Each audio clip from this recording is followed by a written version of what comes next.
নমস্কার।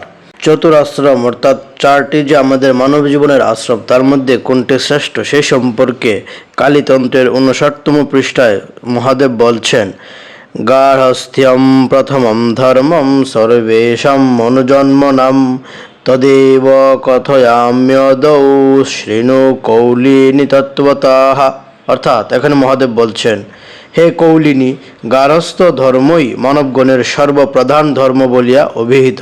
অতএব সর্বপ্রথমে উহাই কীর্তন করিতেছি, শ্রবণ করো। এখানে আমরা স্পষ্ট দেখতে পাচ্ছি যে গার্হস্থ ধর্ম অর্থাৎ গৃহস্থ আশ্রমে আমাদের জন্য বর্তমান সময় অনুযায়ী উপযোগী এবং সেটি কলিযুগের প্রধান ধর্ম বা প্রধান আশ্রম বলে পরিগণিত হয়েছে। তাই সমাজে যারা সন্ন্যাসী হয়ে বা ব্রহ্মচারী হয়ে নিজেকে বড় ভাবার চেষ্টা করছেন, তারা আসলে অনেক বড় ভুল করছেন। কেননা বর্তমান সময়ে আমাদের সন্তানই বেশি প্রয়োজন, তাই গার্হস্থ ধর্মই শ্রেষ্ঠ।